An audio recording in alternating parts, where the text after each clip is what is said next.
semuanya, di sini aku akan sedikit memberikan informasi tentang penataan rambut. Nah, kalian tahu nggak sih kalau penataan rambut itu dibedakan jadi dua pengertian loh, yaitu dalam arti yang luas dan dalam arti yang sempit. Nah, dalam arti yang luas ini, penataan bisa mencakup semua tahap dari proses penataan itu sendiri. Contohnya, seperti penyampuan, pemangkasan, pengeritingan, pelurusan, pewarnaan, pratata, dan penataan itu sendiri. Nah, sedangkan dalam arti yang sempit ini, penataan hanya dapat dikatakan sebagai tahap akhir dari proses penataan itu sendiri.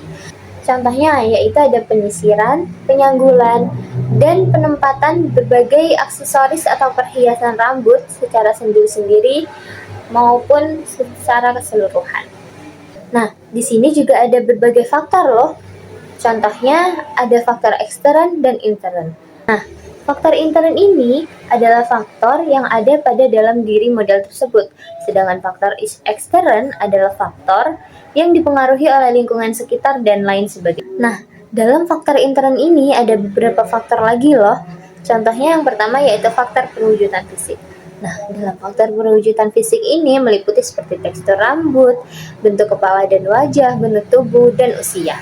Yang kedua yaitu faktor pendidikan. Nah, dalam faktor pendidikan ini, banyak dari mereka hanya ingin mengikuti mode tata rambut yang digemari pada waktu itu saja, tanpa mereka pikirkan apakah mode rambut tersebut sesuai atau tidak untuk dirinya sendiri.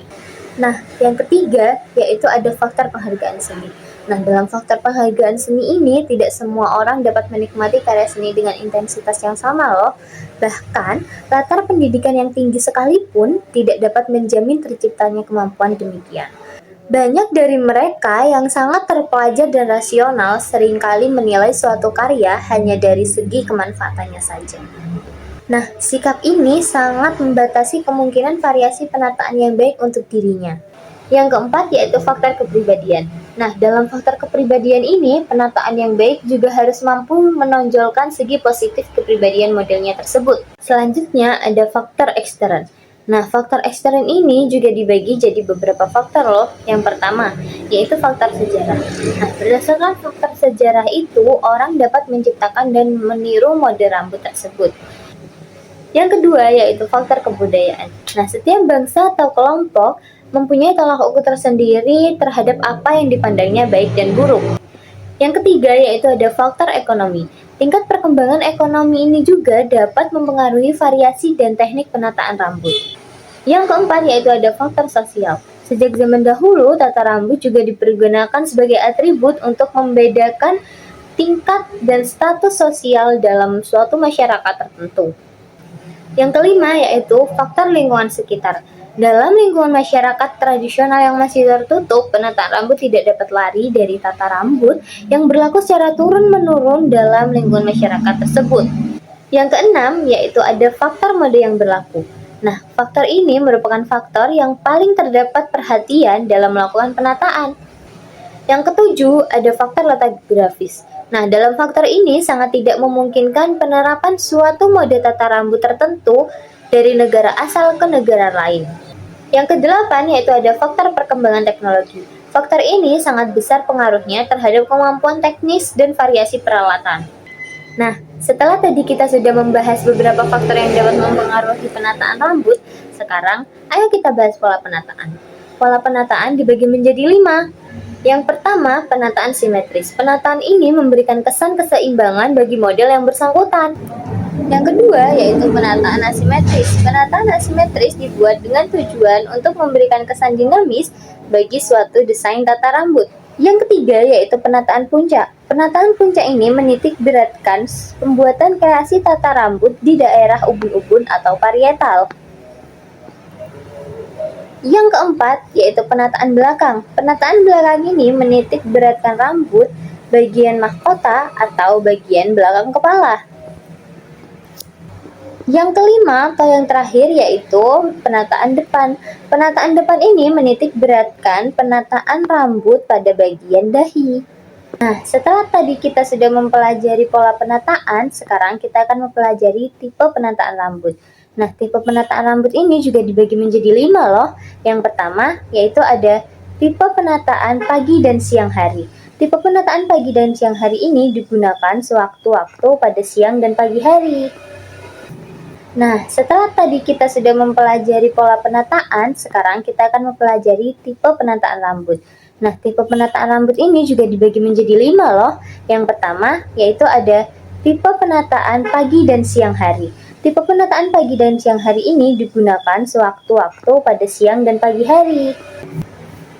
Yang kedua, yaitu ada penataan koktail. Penataan koktail ini digunakan pada sewaktu-waktu pagi, siang, atau menjelang sore hari. Yang ketiga, yaitu ada penataan sore dan malam hari, atau bisa disebut juga dengan evening style. Nah, penataan ini digunakan pada waktu sore dan malam hari. Pada umumnya juga, penataan ini digunakan untuk kesempatan yang bersifat lebih resmi.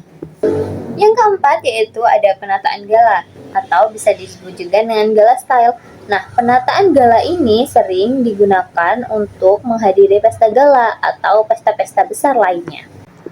Yang kelima, penataan fantasi, atau bisa disebut juga dengan fantasy style. Nah, fantasy style ini lebih menampilkan kemahiran sang penata rambut daripada penjelmaan suatu kreasi dengan tujuan untuk mempercantik perwujudan. Nah, penataan fantasi ini dapat dibedakan menjadi 3, yaitu ada penataan bebas, penataan historis, dan penataan alergosis. Nah, sekarang ada penataan dan kepribadian. Penataan dan kepribadian ini menunjukkan adanya 4 kelompok individu dalam masyarakat yang mempunyai sikap yang khas dalam menghadapi mode dan perkembangannya. Yaitu yang pertama ada high fashion, yang kedua ada casual, yang ketiga ada konservatif, dan yang keempat ada quietly elegant. Setelah kita mempelajari penataan dan kepribadian, sekarang kita akan mempelajari teknik penataan rambut. Nah, teknik penataan rambut ini termasuk dalam bentuk wajah loh, dan bentuk wajah ini dibagi menjadi 7. Yang pertama, yaitu ada bentuk wajah oval. Yang kedua, yaitu ada bentuk wajah bulat. Yang ketiga, ada bentuk wajah lonjong. Dan yang keempat, ada bentuk wajah persegi 4. Yang kelima, ada bentuk wajah hati. Dan yang keenam, ada bentuk wajah belah ketupat. Yang ketujuh, yang terakhir, ada bentuk wajah buah pir. Nah, yang terakhir ada penjelasan mengenai alternatif pilihan penataannya. Yang pertama, untuk wajah kecil. Yang kedua, untuk wajah lebar. Yang ketiga, untuk wajah panjang. Yang keempat, untuk wajah gemuk. Yang kelima, untuk rahang persegi. Yang keenam, untuk rahang menonjol. Yang ketujuh, untuk tulang pipi tinggi atau menonjol. Yang kedelapan, yaitu untuk dagu kecil. Yang kesembilan, untuk dahi lebar. Yang kesepuluh, untuk dahi sempit. Yang ke-11 untuk hidung besar. Yang ke-12 untuk leher panjang. Yang ke-13 untuk leher pendek. Yang ke-14 untuk pipi bulat. Yang ke-15 untuk telinga besar atau telinga kecil. Dan untuk yang ke-16 atau yang terakhir yaitu untuk wajah berkacamata.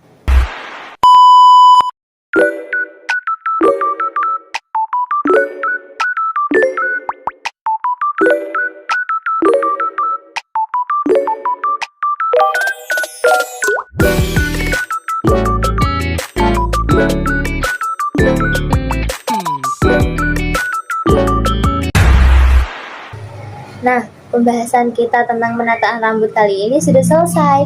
Semoga kalian paham ya dengan sedikit informasi yang aku berikan. Terima kasih karena sudah mau menyaksikan. Bye-bye.